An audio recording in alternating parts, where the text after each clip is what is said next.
1 Samuel capítulo 17, esse capítulo conta a história do mano a mano, da luta mano a mano, homem a homem, mais famosa da história, da literatura, da humanidade, da história bíblica. Sem dúvida é a luta, a batalha, mano a mano, pessoa a pessoa, mais famosa. Eu estou falando da luta de Davi e Golias. A Bíblia conta a história que o reino de Israel, ainda governado por Saul, foi desafiado pelos filisteus. Israel sempre estava disputando o território de Canaã. Os filisteus, as 5 tribos dos filisteus, era o que restou de reino organizado na terra de Canaã, na época de Davi, na época de Saul. E Saul vivia em constantes batalhas com os filisteus. E certa vez eles se reuniram no vale de Elá, onde a história que nós vamos estudar, pelo menos parte da história que nós vamos estudar, aconteceu.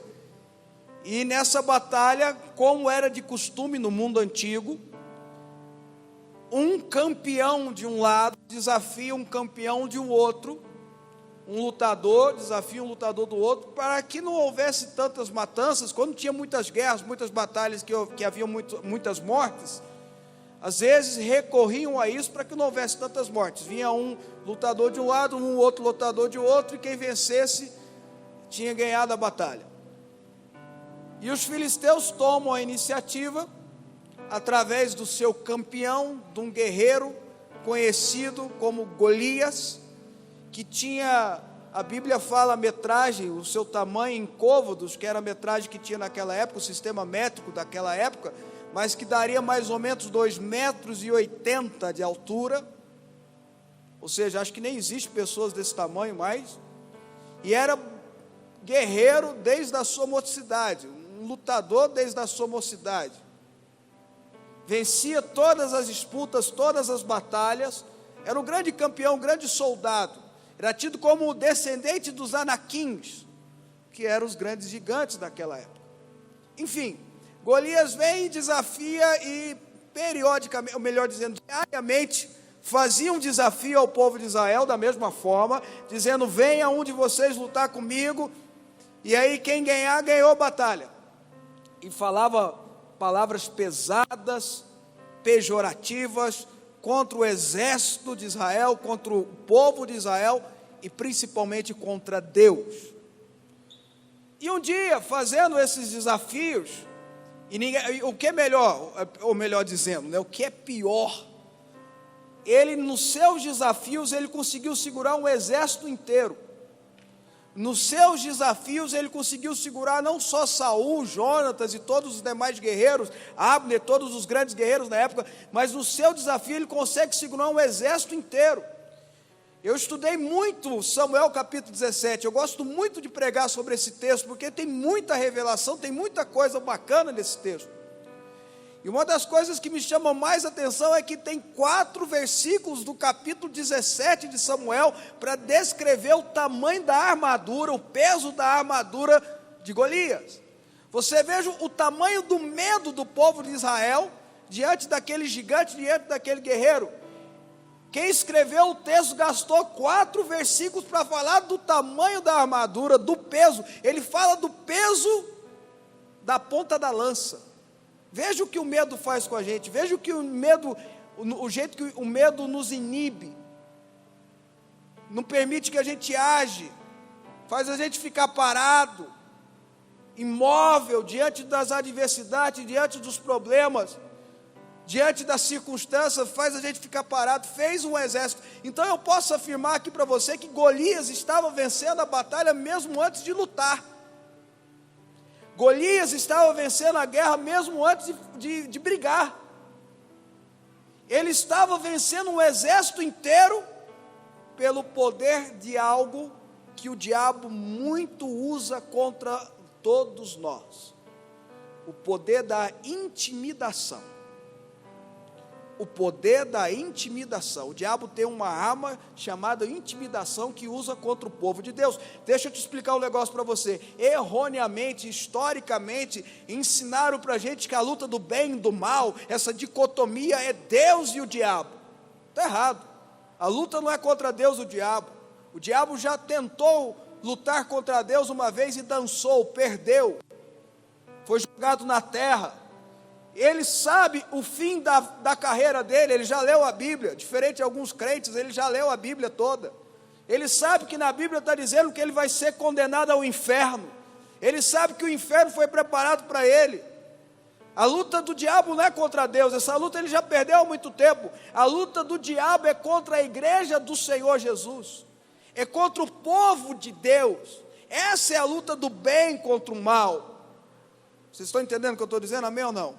Essa é a luta do bem contra o mal. E muitas das vezes o diabo nos vence, os nossos inimigos espirituais nos vencem, antes mesmo da luta começar. Antes mesmo da batalha começar, através do poder da intimidação.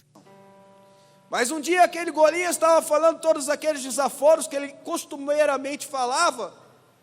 Chegou um rapaz, provavelmente com seus 17 anos, que a Bíblia fala que era viúvo de boa aparência. Ele chegou lá e ouviu. A diferença, a partir daquele momento, é que aquele rapaz, que a Bíblia conta que era um homem que buscava a Deus, que era um rapaz que buscava a Deus, que era cheio do Espírito Santo, ouviu o desafio. E a Bíblia diz aqui no verso 32, por favor leia comigo, diz assim: Davi procura Saul e fala, o rei Saul, Davi disse a Saul: não desfaleça o coração de ninguém por causa dele, por causa de Golias. Teu servo irá pelejar ou pelejará contra o filisteu. Escuta aqui, meu irmão, Davi se dispôs a ir à batalha. Não há nenhum texto na Bíblia, não há registro em nenhum lugar, em Samuel 17 ou qualquer outro lugar da Bíblia, que diz que Deus falou para Davi ir para a batalha. Não há nenhuma mensagem, não há nada descrito nem na Bíblia, nem no Talmud, nem em outro lugar, dizendo que Deus falou para Davi: vá para a batalha contra Golias, eu vou com você, eu estarei com você. Não, foi uma atitude de fé, de disposição de Davi. Irmãos e irmãs, você que está em casa, você que está aqui no salão, há poder na nossa disposição. A nossa disposição mexe com Deus, a nossa disposição mexe com os céus, a nossa disposição age na terra, a nossa disposição atrai a presença do Espírito Santo, a nossa disposição atrai a força do Espírito Santo para nós. Não é à toa que quando Isaías tem aquela revelação maravilhosa do céu, do trono, que está descrito lá em Isaías capítulo 6, e ele escuta uma voz dizendo: quem enviarei? Quem há de ir por nós? Ele sabia quem estava falando com ele tinha tido uma revelação do sobrenatural, ele tinha tido uma revelação da sala do trono, ele tinha tido uma revelação de Deus. Quando ele escutou essa voz, ele sabia que era Deus. E ele diz assim: eis-me aqui, envia-me a mim. A tua disposição faz toda a diferença diante de Deus. Quem está me entendendo aqui, irmãos? E ele ouviu, e ele se dispôs. E aí a Bíblia, e eu quero falar com você hoje sobre as armas dos nossos inimigos espirituais contra as nossas vidas, descritas por Golias, faladas por Golias nessa batalha. A partir do verso 40, diz assim: Davi parte para a batalha, como a gente leu. Tomou o seu cajado na mão, escolheu para si 5 pedras lisas do ribeiro, e pôs no alforje de pastor que trazia, a saber, no surrão, e lançando mão da sua funda, foi-se chegando ao filisteu. O filisteu também se vinha chegando a Davi, e o seu escudeiro ia diante dele. Davi não tinha nem escudeiro, meu irmão, Davi tinha ovelha. Olhando, o filisteu, vendo a Davi, o desprezou, porquanto era moço, ruivo, de boa aparência. Disse o filisteu a Davi: sou eu algum cão para vires a mim com paus? E pelos seus deuses o amaldiçoou o filisteu a Davi. Disse mais o filisteu a Davi: vem a mim e darei a tua carne às aves do céu e às bestas feras do campo. Nessas falas de Golias, nessas ações de Golias, a gente identifica como que o diabo age na intimidação. As 3 armas que o diabo age como nosso adversário, como nosso inimigo, e os nossos inimigos espirituais agem contra nós na intimidação. Aqui diz que a primeira coisa que ele faz é desprezar Davi. Desprezou, ele é de boa aparência, pequeno, magrelo. jovem. E a gente encontra isso na Bíblia direto. Quando o povo de Israel, comandado por Esdras e Neemias, resolve reconstruir a muralha de Jericó, um tempo depois do que nós estamos lendo aqui, a Bíblia diz que os povos, em volta, começam a desprezá-los, começam a dizer: quem vão fazer esses fracos israelenses? O diabo usa o desprezo para nos inibir. Ele olha para nós e fala assim: vocês são pequenos, vocês são fracos, vocês são cheios de falha, com passado carregado de pecado, vocês têm tantos erros, vocês são isso, são aquilo outro. E aí ele usa, infelizmente, ele usa instrumentos, porque o diabo usa instrumentos. Infelizmente ele usa instrumentos, então ele usa uma mensagem que o pai falou para você quando você era criança, uma fala que a mãe falou para você quando você era criança: ah, esse menino não vai dar em nada. Esse menino é burro. Às vezes na tentativa até de fazer estudar, Esse menino é burro, não vai dar em nada. E você fica com aquilo na cabeça: eu sou burro, eu sou burro, eu sou burro. Vocês estão entendendo o que eu estou dizendo ou não? O diabo usa o desprezo. A segunda coisa que eu vejo aqui é que o diabo usa a maldição. A Bíblia diz que Golias amaldiçoa Davi pelos seus deuses. Aí então já é algo, não é mais no natural, é algo no sobrenatural. Ele começa a usar aquilo que ele tem de poder, entre aspas, sobrenatural, para atacar você, para atingir você. Ele começa a armar armadilhas para você cair. Ele começa a colocar coisas da internet diante de você para que você caia naquilo lá. Ele começa a lançar tentações que venham mexer com o seu coração ou com a sua mente, para que você se desvie do caminho do Senhor. Ele começa a agir sobrenaturalmente para afligir o céu natural, para desviar você da presença de Deus, através da intimidação também. Vocês estão entendendo o que eu estou falando? Agora, toda vez que eu vejo uma maldição sendo lançada, e na Bíblia tem algumas, se não várias maldições lançadas, maldições que se cumpriram, maldições que vieram atacar povos, inclusive o povo de Israel. O povo de Israel sofreu o que sofreu por causa de atitudes que geraram maldição na vida deles. Eu lembro de Provérbios 26, verso 2. Se você quiser anotar, anote, porque esse versículo vale a pena anotar. Porque quando alguém chegar para você e dizer: há uma maldição hereditária na tua vida, quando alguém chegar para você e dizer: há uma maldição lançada sobre você, quando alguém dizer para você que na tua família tem uma maldição de tragédia, de morte, de divórcio, de não dar certas coisas, de ser um fracasso financeiro, qualquer maldição, você vai lembrar desse texto. Provérbios 26, 2 diz: maldição sem causa não pega. Maldição sem causa não pega, é bíblico. Se a brecha não é aberta, se você está debaixo do sangue de Jesus, se você está debaixo da graça do Senhor, se você está debaixo da proteção do Senhor, pode fazer trabalho espiritualista, pode lançar feitiçaria sobre a tua vida, pode lançar olho gordo, pode ter inveja, pode ter o que quiser, não pega. Não pega. Às vezes a pessoa fala assim para mim: olha, às vezes já aconteceu algumas vezes, fizeram trabalho contra a vida do senhor. O que o senhor quer que faça? Faça nada. Faça nada. Maldição sem causa não pega. Pode ficar à vontade, pode fazer. Às vezes eu oro pela pessoa, que Deus alcance a pessoa, que Deus restaure a pessoa, que Deus faça uma obra na pessoa, e só porque ela tem raiva de mim, que ela converta na minha palavra, ainda por cima. Pode até ir para outra igreja, mas que converta na minha palavra. Esse dia para trás aqui, eu vi ele aqui, um querido, uma ovelha querida minha, chegou para mim: estava num tal lugar, um rapaz chegou e falou mal do senhor, até não queria mais para mim. Eu olhei para ele assim e falei: você falou mal da minha mulher? Não. Falou mal dos meus filhos? Não. Então deixa falar. Pode falar à vontade. Não, mas ele é lá da igreja. Eu falei: pode continuar. E que ele encontre Jesus, isso eu não falei não, estou falando agora. Que ele encontre Jesus na minha palavra. Maldição sem causa não pega. Deixa eu continuar aqui por causa do tempo. Maldição sem causa não pega. Vocês estão me entendendo, amém ou não? Verso 44. Diz aqui que ele ameaçou Davi. Vem a mim e darei a tua carne às aves. Fez aquela ameaça. Terceira forma de intimidação que os seus inimigos espirituais usam com você é a ameaça. Vem que eu te pego. Vem que eu vou destruir você. Vem que vou. Põe teu pé aí. Vem para a conquista. Vem para a batalha. Você vê se eu não ganho de você. Está vendo? Ele tenta fazer você não entrar na batalha. Existem muitos homens e mulheres, escuta, existem muitos homens e mulheres de Deus chamados para o ministério, que teriam ministérios extremamente frutíferos e honrados, que não vão por medo de algo acontecer com a família. Eu vou guerrear contra o diabo, ele vai atacar minha família. Algo acontecer com a sua vida.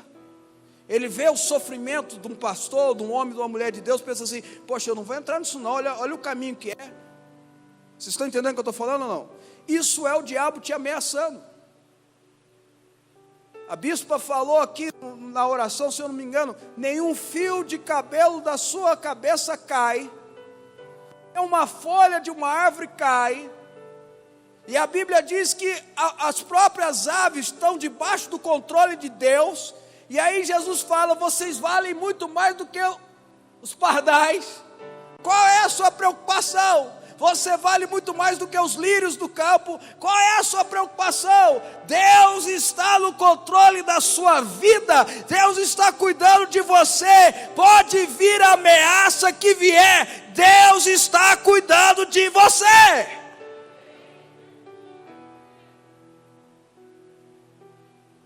Qual é a diferença, meu irmão? Davi sabia disso tudo. Davi tinha isso no coração. Davi topou a parada. Ouviu a maldição. Quem sabe, quem escreveu Provérbios 26:2 foi Salomão. Ele que escreveu, maldição sem causa não pega. Salomão é filho de Davi. Quiçá Salomão aprendeu com Davi. Vocês estão entendendo ou não? Davi sabia disso. E aí Davi, aquele rapazinho de 17 anos, ruivo, de boa aparência, magrinho, depois ele se torna um guerreiro, um general de guerra, um lutador, mas naquela época ainda não. Saul tentou vestir a roupa dele nele, tentou vestir a armadura dele, Davi não conseguia nem andar. Então Davi pega 5 pedras, pega o seu alforje, prepara a sua funda e vai para a batalha. Olha o que Davi responde no verbo, porque aqui está o segredo, tá, gente? Aqui está o nosso segredo para ir contra quem quer nos intimidar. Aqui está o segredo para ir contra quem quer nos amaldiçoar. Aqui está o segredo para ir contra quem quer nos ameaçar. Aqui está o segredo para ir contra quem vem nos desprezar. Davi, verso 45, porém disse ao filisteu, tu vens contra mim com espada e com lança e com escudo.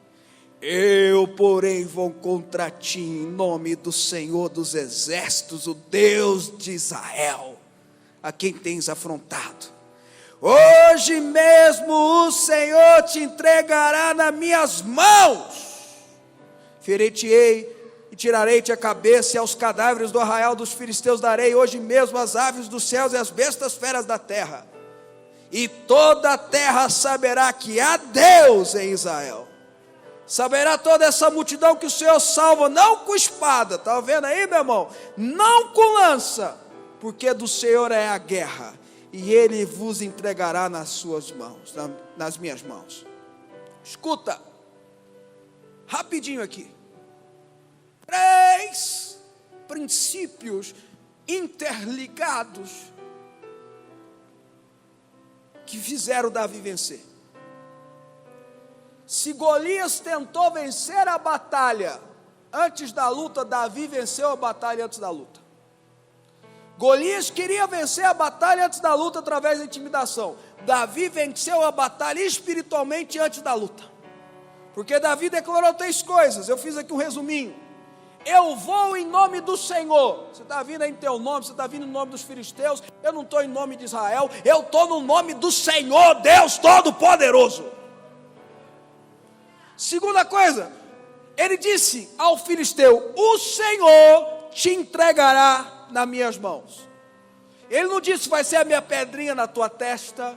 Ele não disse vai ser a minha espada. Ele não disse vai ser a minha estratégia de batalha, a minha estratégia de guerra, o meu planejamento, o meu não sei o que.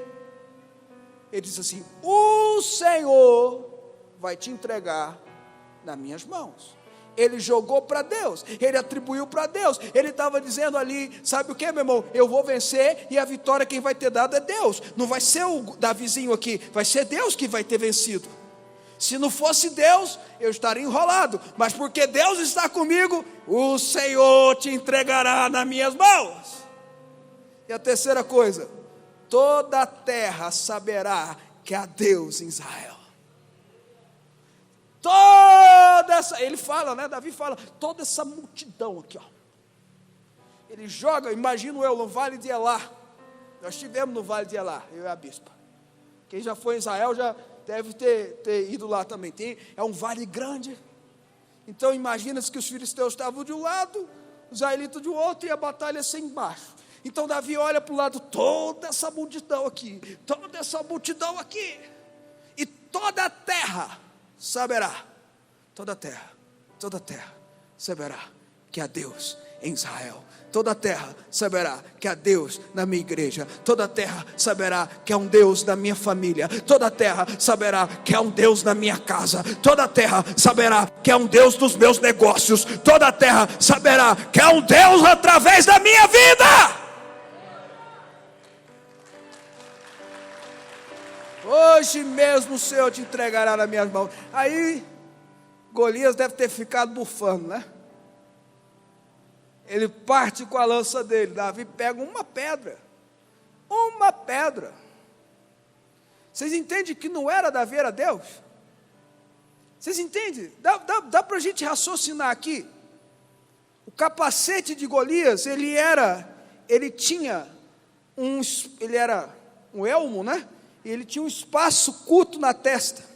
Se ele não fosse tão grande, o elmo protegia a testa, mas ele era grande demais. Então sobrava o espaço da testa.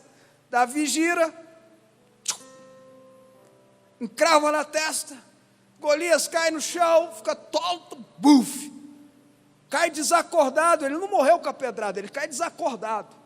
A Bíblia diz que Davi chega perto, pega a espada dele. Davi corre, pega a espada de Golias e corta a cabeça de Golias. Aí não tem jeito, morreu. E qual foi? Irmãos, escutem, eu vou terminar agora. Estou contando coisas sobrenaturais, coisas espirituais. Essa batalha aconteceu? Aconteceu sim. Está nos registros da Bíblia e nos registros da história do Estado de Israel. Davi é tão reconhecido em Israel que a bandeira do Estado de Israel é a estrela que é atribuída ao reinado de Davi. Vocês viram o reconhecimento. Então vamos lá, escuta aqui que eu vou dizer para vocês. A pedra foi espiritual, foi a declaração de Davi que fez, foi a manifestação da glória de Deus através da fala e através das atitudes de Davi. Ok, mas teve a parte de Davi. É aí que eu e você temos que entender. Aí que está a mensagem, tem a pregação. Nós só vamos vencer os Golias, os nossos adversários, os nossos inimigos sobrenaturais, que muitas vezes se manifestam de forma natural, quando nós tivermos a mesma disposição que Davi teve. A minha parte, a sua parte é ter disposição. No mundo vocês vão passar por aflições, disse Jesus. Tem de bom ânimo, é a sua parte, é a minha parte. Eu venci o mundo.